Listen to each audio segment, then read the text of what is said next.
Davenport Central High School opens its long-awaited brand new pool. We'll go inside. Plus, what happens to their tickets? I hope they're going to give us their tickets. With just 2 days left before the presidential inauguration, the list of Democrats planning to boycott the event grows. WHBF is local for you. This is Local 4 News this morning. good Wednesday morning, and thanks for watching Local 4 News this morning. I'm James Sears. And I'm Emily Scarlett. We begin this morning with some breaking news out of Texas. That's where former President George H.W. Bush has been hospitalized. A CBS affiliate in Houston says the 93-year-old is in stable condition and doing fine. The reason he was hospitalized has not been disclosed. Mr. Bush suffers from a form of Parkinson's disease that leaves him unable to walk.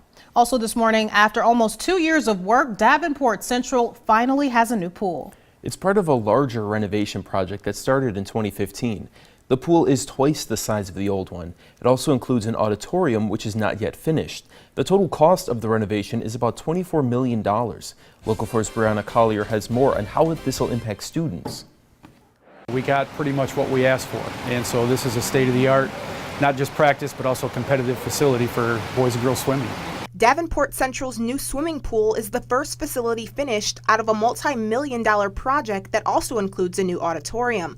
Director of Operations for Davenport Community Schools, Mike Maloney, says the total cost for the pool is only about a third of the total project costs. The pool and the auditorium right now are just a little north of $24 million, but of the roughly $24 million that's pool and auditorium, about $7 million of that would be the pool building, the pool vessel, and equipment. He says once the auditorium is done, the two new additions will average out to about 62,000 square feet. Athletic Director Brian Ellinger says it's been a long time coming. He says they have doubled their space. It was an old 4-lane pool built in about 1960, and so as you can imagine, it had seen its better days by the time we shut her down last year. So, now we've doubled our competitive lanes to 8.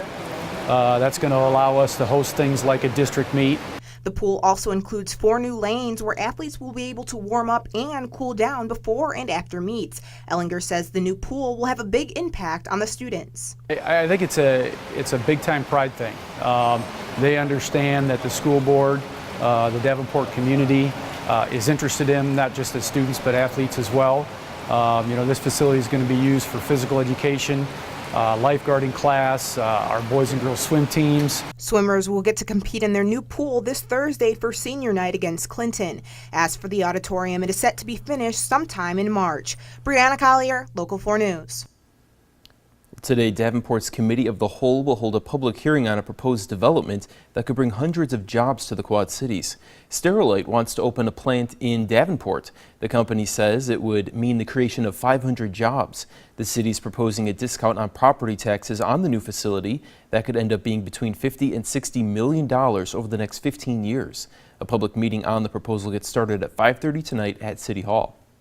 Illinois Governor Bruce Rauner says he's willing to reopen talks with the state's largest union. The American Federation of State, County, and Municipal Employees recently sent a letter to the governor calling for contract talks to resume. Union leaders say they're willing to negotiate a 4-year freeze in base salaries. Rauner wants a required 40-hour work week and says that taxpayers are suffering without a deal. And every day that we're being delayed and held up through court, we shouldn't be in court. This is just a delay. Every day is costing something like $2.5 million a day. The Rauner administration sent an email to AFSCME members warning them they may lose their jobs if they go on strike. President-elect Donald Trump returns to Washington, D.C. later today for more events leading up to his inauguration. But as Trump prepares to take office, more of his cabinet nominees face contentious nomination hearings. Hannah Daniels has the latest from Washington. President-elect Donald Trump took to the stage at a pre-inauguration dinner last night, thanking foreign dignitaries in attendance. We have great respect for your countries. And praising his cabinet nominees. We have put together a team, I think the likes of which has never been assembled before. Mr. Trump's pick for Education Secretary, billionaire Betsy DeVos, was grilled Tuesday on the millions of dollars she's donated to the Republican Party as well as their potential boss's controversial comments on women. President-elect Trump was recorded bragging about kissing and groping and trying to have sex with women without their consent. If this behavior happened in a school, would you consider it a sexual assault? Yes. Interior Secretary nominee Ryan Zinke was asked about climate change, which the president-elect once called a hoax, but later distanced himself from that view. Climate is changing, man is an influence. I think where there's debate on it is what that influence is, what can we do about it? All eyes will be on Georgia Congressman Tom Price today, Mr. Trump's choice to lead the Department of Health and Human Services. The vocal Obamacare opponent introduced legislation last year that would have benefited a medical device company days after he invested in it. In an interview with Fox News, the president-elect is downplaying plans by some Democrats to boycott his inauguration Friday. What happens to their tickets? I hope they're going to give us their tickets. Nearly 60 Democratic lawmakers say they'll skip the event. Hannah Daniels, CBS News. Okay, from the Quad Cities, will be among those in Washington, D.C. for Donald Trump's inauguration. Adam Nikolsky is a fifth grader at Lourdes Catholic School in Bettendorf. He was selected to attend the presidential inauguration this Friday after he attended a leadership forum last summer. Adam will head to the event with his mother, Gail. The Quad Cities' annual fight against cancer kicked off another year last night. The annual Relay for Life event raises money for research, education, and help for families fighting cancer. Relay teams kicked off this year's event at Big River Bowling in Davenport. Organizers hope to get more teams involved in the Relay for Life event this May. They say those who participate find it rewarding. If you have never been to Relay, it is an event for everyone. Unfortunately, everyone has been touched by cancer. We had several, probably 10 survivors in our room today, and that's just the tip of the iceberg. You can still register for Relay for Life if you missed last night's kickoff. That information is on our website, ourquadcities.com. And today, teams will show off their putting skills and help out kids in the Quad Cities at the same time. Local 4 News is a proud sponsor of the 12th annual Putt Around.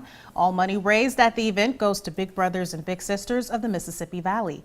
This is the organization's largest event of the year, and it runs through Friday at the River Center. Now, typically you think of this type of event, you think of an outdoor event, but I hear that they actually put together a really cool indoor course. You'll get a chance to check it out. I will get a chance to check it out, and I heard that it is the largest indoor mini golf ring, so I'm excited about that. All right, well, we hope you represent us well, James. Let's check in with meteorologist Anthony Peoples on this hump day. Yesterday, lots of rain, fog. Are we still seeing some of that this morning, Anthony? Well, we're still seeing a little bit of fog out there early this morning, but visibilities are definitely better than what we were experiencing yesterday at this time when we had